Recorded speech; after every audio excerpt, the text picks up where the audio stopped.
Hello friends, welcome back to Sunita's channel. ಇವತ್ತಿನ ವಿಡಿಯೋದಲ್ಲಿ simple ಆಗಿರುವಂತಹ ಬೇಬಿ ಕುಚ್ಚು ಡಿಸೈನ್ ಹಾಕೋದು ಹೇಗೆ ಅಂತ ನೋಡೋಣ. ತುಂಬಾ ಈಸಿ ಮೆಥಡಲ್ಲಿ ತೋರಿಸ್ತಾ ಇದ್ದೀನಿ. ಹೊಸದಾಗಿ ಕಲಿಯೋರು ಸಹ ಆರಾಮಾಗಿ ಈ ರೀತಿ ಬೇಬಿ ಕುಚ್ಚನ್ನು ತುಂಬ ಈಸಿಯಾಗಿ ಹಾಕ್ಕೊಂಡ್ಬಿಡ್ಬೋದು. ಜಸ್ಟ್ 1 ಅವರಲ್ಲಿ ಕಂಪ್ಲೀಟ್ ಮಾಡ್ಕೊಂಬಿಡ್ಬೋದು. ನೋಡಿ, ನಾನಿಲ್ಲಿ ಒಂದು 70 ಎಳೆಯಷ್ಟು ದಾರನ ಸುತ್ತಿ ತೊಗೊಂಡಿದ್ದೀನಿ. ಒಂದು ಸ್ವಲ್ಪ ಉದ್ದನೇ ಸುತ್ತಕೊಂಡ್ರೆ ಹೆಲ್ಪ್ ಆಗುತ್ತೆ, ಪೂರ್ತಿ ಸ್ಯಾರಿಗೆ ಸಹಾಯ ಆಗುತ್ತೆ ಹಾಕಲಿಕ್ಕೆ. ನೋಡಿ, ಸ್ಯಾರಿ ಬಂದುಬಿಟ್ಟು ಈ ರೀತಿ ಪಿಸ್ತಾ ಗ್ರೀನಲ್ಲಿದೆ ಮತ್ತು ಡಾರ್ಕ್ ಗ್ರೀನಲ್ಲಿದೆ. ಪಲ್ಲು ಬಂದುಬಿಟ್ಟು ಇವತ್ತು ನೋಡಿ ನಾನು ಈ ರೀತಿ ನಾರ್ಮಲ್ ದಾರ ಇರುತ್ತಲ್ಲ, ಆ ದಾರನ ಯೂಸ್ ಮಾಡಿಕೊಂಡು ಕುಚ್ಚನ್ನು ಕಟ್ತಾಯಿದ್ದೀನಿ. ಇದು ಕಾಟನ್ ಥ್ರೆಡ್ ಅಂತಾರಲ್ವ, ಆ ಥ್ರೆಡ್ಡಲ್ಲಿ ಇವತ್ತು ನಾವು ಕುಚ್ಚನ್ನು ಕಟ್ಕೊಳ್ಳೋಣ. ಇವತ್ತು ಜರಿ ದಾರನ ಯೂಸ್ ಮಾಡ್ದೇನೆ ನಾವು ಈ ರೀತಿಯಾಗಿ ಕಾಟನ್ ದಾರನ ಯೂಸ್ ಮಾಡಿಕೊಂಡು ಇವತ್ತು ಕುಚ್ಚನ್ನು ಕಟ್ಕೊಂಡ್ಬಿಡ್ಬೋದು. ಅದು ಯಾವ ರೀತಿ ಅನ್ನೋದನ್ನು ನಾನು ಇವತ್ತು ವಿಡಿಯೋದಲ್ಲಿ ತೋರಿಸ್ತೀನಿ. ಬನ್ನಿ, ಆಗಿದ್ದರೆ ಇವಾಗ ಯಾವ ರೀತಿಯಾಗಿ ಕುಚ್ಚನ್ನು ಕಟ್ಕೊಳೋದು ಅಂತ ನೋಡೋಣ.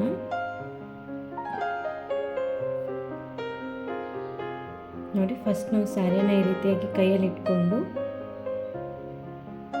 ಸೂಜಿಗೆ ನಾವು ಇಲ್ಲಿ 77 ದಾರನ ಸುತ್ತಿ ಇಟ್ಕೊಂಡಿರ್ತೀವಲ್ಲ, ಅದನ್ನು ನಾವು ಈ ರೀತಿ ಕೆಳಗಡೆಯಿಂದ ಮೇಲಕ್ಕೆ ನೋಡಿ, ಈ ರೀತಿ ಕೆಳಗಡೆಯಿಂದ ಮೇಲಕ್ಕೆ ಎಳ್ಕೋಬೇಕು.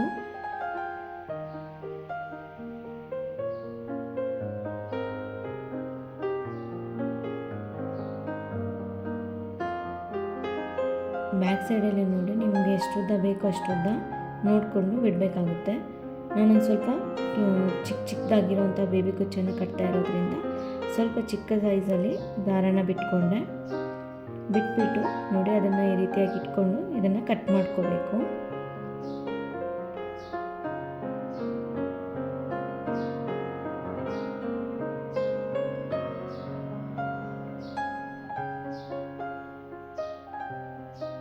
ನೋಡಿ, ಈ ರೀತಿ ಕಟ್ ಮಾಡ್ಕೊಂಡಾದ್ಮೇಲೆ ಎಕ್ಸ್ಟ್ರಾ ಏನಾದರೂ ಇದ್ದರೆ ಅದನ್ನು ಒಂದ್ಸರಿ ನೀಟಾಗಿ ಟ್ರಿಮ್ ಮಾಡ್ಕೊಳ್ಳೋಣ.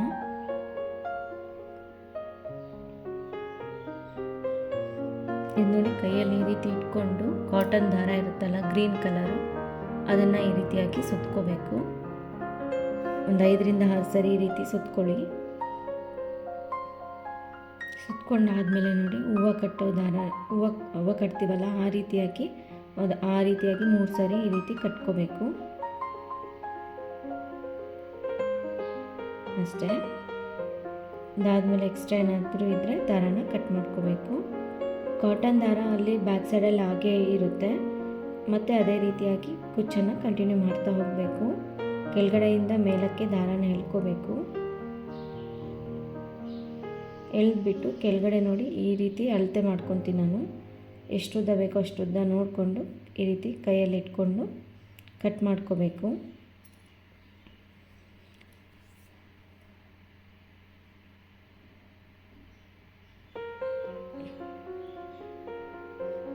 ಈ ರೀತಿ ಕಟ್ ಮಾಡ್ಕೊಂಡು ಆದಮೇಲೆ ದಾರನ ಈ ರೀತಿಯಾಗಿ ಗಟ್ಟಿಯಾಗಿ ಇಟ್ಕೊಂಡು ಕೆಳಗಡೆ ನಮಗೆ ಕಾಟನ್ ಥ್ರೆಡ್ ಇರುತ್ತಲ್ಲ, ಅದನ್ನು ಹಾಗೆ ಇಟ್ಕೊಂಡು ಸುತ್ಕೋಬೇಕು. ಅದೇ ರೀತಿ ಕಂಟಿನ್ಯೂ ಮಾಡ್ತಾ ಹೋಗಬೇಕು. ಒಂದು 5ರಿಂದ 6 ಸರಿ ಈ ರೀತಿ ಸುತ್ಕೊಳೋದು. ಆಮೇಲೆ ಈ ರೀತಿ ದಾರನ ಹೂವು ಕಟ್ಟೋ ರೀತಿಯಲ್ಲಿ ಕಟ್ಟೋದು ಒಂದು 3 ಸರಿ. ಇಲ್ಲಿ ದಾರನ ಎಕ್ಸ್ಟ್ರಾ ಜರಿ ದಾರ ಕಟ್ಟಿದಾಗ ನಮಗೆ ಎಕ್ಸ್ಟ್ರಾ ದಾರ ಇದ್ದರೆ ಕಟ್ ಮಾಡ್ಕೊತೀವಲ್ಲ, ಆ ರೀತಿ ಏನು ಇರೋದಿಲ್ಲ. ಜಸ್ಟ್ ಇದೇ ರೀತಿಯಾಗಿ ಮಾಡ್ತಾ ಹೋಗೋದು. ನೋಡಿ, ಈ ರೀತಿ ಬರುತ್ತೆ. ತುಂಬ ಸಿಂಪಲ್ಲಾಗಿ ಹಾಕ್ಕೊಂಬಿಡ್ಬೋದು. ಅದೇ ರೀತಿ ಕಂಟಿನ್ಯೂ ಮಾಡ್ತಾ ಹೋಗೋಣ. ನೋಡಿ, ಈ ರೀತಿ ದಾರನ ಎಳ್ಕೊಂಡು ಎಷ್ಟು ಉದ್ದ ಬೇಕೋ ಅಷ್ಟು ಉದ್ದ ನೋಡಿಕೊಂಡು ಇಲ್ಲಿ ದಾರನ ಕಟ್ ಮಾಡ್ಕೋಬೇಕು. ಅದೇ ರೀತಿ ಸಿಂಪಲ್ಲಾಗಿ ಬ್ಯಾಕ್ ಸೈಡಲ್ಲಿ ದಾರ ಇರುತ್ತಲ್ವ, ಅದನ್ನು ಹಾಗೆ ಕಂಟಿನ್ಯೂ ಮಾಡ್ತಾ ಹೋಗಬೇಕು. ಒಂದು 5-6 ಸರಿ ಈ ರೀತಿ ಸುತ್ಕೊಳ್ಳೋದು. ಒಂದು 3 ಸರಿ ಹೂವು ಕಟ್ಟೋ ರೀತಿಯಲ್ಲಿ ಕಟ್ಟೋದು. ತುಂಬ ಸಿಂಪಲ್ಲಾಗಿ ಹಾಕ್ಕೋಬೋದು. ಇದನ್ನು ನಾವು ಟೇಬಲ್ ಮೇಲೆ ಹಾಕಬೇಕು, ಬ್ಯಾಕ್ ಸೈಡಲ್ಲಿ ಇಟ್ಬಿಟ್ಟು ಕುಚ್ಚನ್ನು ಕಟ್ಟಬೇಕು ಅಂತ ಏನೂ ಇಲ್ಲ. ನೋಡಿ, ಜಸ್ಟ್ ನಮಗೆ ಯಾವ ಕಲರ್ ಕುಚ್ಚನ್ನು ಕಟ್ತೀವೋ ಆ ಕಲರ್ ನಾರ್ಮಲ್ ಕಾಟನ್ ಥ್ರೆಡನ್ನು ತೊಗೊಂಡ್ಬಿಟ್ಟು ಈ ರೀತಿ ಮಾಡ್ಕೊತ ಹೋಗ್ಬೋದು. ಬೇಕಿದ್ರೆ ನೀವು ಇದನ್ನು ಜರಿ ದಾರದಲ್ಲೂ ಸಹ ಇದೇ ರೀತಿಯಾಗಿ ಫಾಲೋ ಮಾಡ್ಬೋದು. ನೋಡಿ, ಈ ರೀತಿ ಕಟ್ ಮಾಡ್ಕೋಬೇಕು. ಮತ್ತು ಕಾಟನ್ ಥ್ರೆಡ್ ಬ್ಯಾಕ್ ಸೈಡಲ್ಲಿರುತ್ತಲ್ಲ, ಅದನ್ನು ಹಾಗೆ ಸುತ್ಕೋಬೇಕು. ಅದಾದಮೇಲೆ ಈ ರೀತಿ ಹೂವು ಕಟ್ಟೋ ರೀತಿಯಲ್ಲಿ ಕಟ್ಟಬೇಕು ಒಂದು 3 ಸರಿ. ಕಾಟನ್ ಥ್ರೆಡನ್ನು ಬ್ಯಾಕ್ ಸೈಡಿಗೆ ಅದೇ ರೀತಿಯಾಗಿ ಇಟ್ಕೋಬೇಕು. ನೋಡಿ ಈ ರೀತಿ ಬರುತ್ತೆ. ಎಷ್ಟು ಕ್ಯೂಟಾಗಿ ಬಂದಿದೆ ಡಿಸೈನು. ತುಂಬ ಸಿಂಪಲ್ ಆಗಿದೆ, ಮಾಡ್ಕೊಳೋದು ಮಾತ್ರ ಅಂದರೆ ಜಸ್ಟ್ 1 ಅವರಲ್ಲೇ ನೀವು ಈ ರೀತಿಯಾಗಿ ಕಟ್ಕೊಂಡ್ರೆ 1 ಅವರಲ್ಲೇ ಕಂಪ್ಲೀಟ್ ಮಾಡ್ಕೊಂಬಿಡ್ಬೋದು. ನೋಡಿ ಬ್ಯಾಕ್ ಸೈಡಲ್ಲಿ ದಾರ ಯಾವ ರೀತಿಯಾಗಿ ಕಾಣಿಸ್ತಾ ಇದೆ, ಏನೂ ಗೊತ್ತೇ ಆಗೋದಿಲ್ಲ ಸ್ವಲ್ಪನೂ. ಆದರೆ ತುಂಬ ಈಸಿಯಾಗಿ ಪಕ್ಕದಲ್ಲೇ ಒಂದೇ ರೀತಿಯಲ್ಲಿ ಕಟ್ಕೊತಾ ಹೋಗಬೇಕು. ಅದೇ ರೀತಿಯಾಗಿ ನಾನಿಲ್ಲಿ ಕಟ್ಕೊತಾ ಇದ್ದೀನಿ. ಹೊಸದಾಗಿ ಏನಾದರೂ ಬೇಬಿ ಕುಚ್ಚು ಕಲಿಯೋರ್ಗೂ ಸಹ ತುಂಬಾ ಹೆಲ್ಪ್ ಆಗುತ್ತೆ ಈ ರೀತಿ ಮಾಡ್ಕೊಳೋದ್ರಿಂದ. ಮತ್ತು ಬಿಸ್ನೆಸ್ ಮಾಡಬೇಕು ಅನ್ನೋರು, ಬೇಬಿ ಕುಚ್ಚು ಅಷ್ಟೇ ಹಾಕ್ತೀವಿ ಅಂಥವರು ಸಹ ಈ ರೀತಿಯಾಗಿ ಕುಚ್ಚನ್ನು ಕಟ್ಕೊಂಡ್ರೆ ನೀವು ದಿನಕ್ಕೆ 3 ಇಂದ 4 ಸ್ಯಾರಿವರೆಗೂ ನೀವು ಕುಚ್ಚನ್ನು ಕಟ್ಕೋಬೋದು.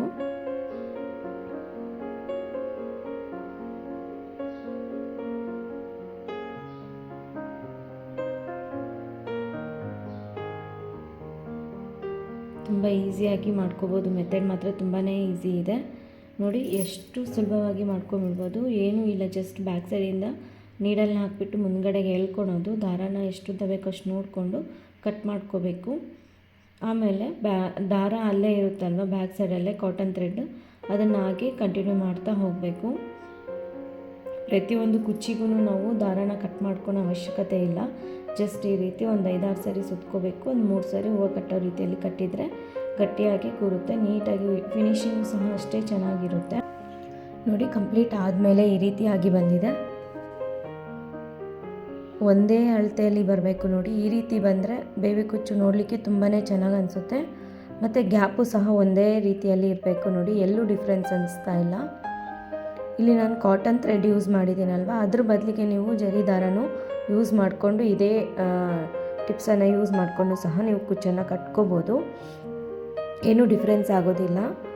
ಆದರೆ ಇಲ್ಲಿ ಈ ರೀತಿಯಾಗಿ ಕಸ್ಟಮರ್ ಬೇಕು ಅಂದಿದ್ದಕ್ಕೆ ನಾನಿವತ್ತು ಈ ರೀತಿಯಾದಂತಹ ಡಿಸೈನ್ನ ಮಾಡಿದ್ದೀನಿ. ಈ ಡಿಸೈನ್ಗೆ ನಾನು ಒಂದು 250ಇಂದ 300ವರೆಗೂ ಚಾರ್ಜಸ್ ಮಾಡ್ತೀನಿ. ಕೆಲವೊಂದು ಪ್ಲೇಸಸ್ಸಲ್ಲಿ ಕಡಿಮೆ ಅಥವಾ ಹೆಚ್ಚು ಆಗ್ಬೋದು. ಆದರೆ ನಾನು ಯಾವಾಗಲೂ ಈ ಬೇಬಿ ಕುಚ್ಚಿಗೆ 250ಇಂದ 300ವರೆಗೂ ಚಾರ್ಜಸ್ ಮಾಡ್ತೀನಿ. ತುಂಬಾ ಸಿಂಪಲ್ ಆಗಿದೆ.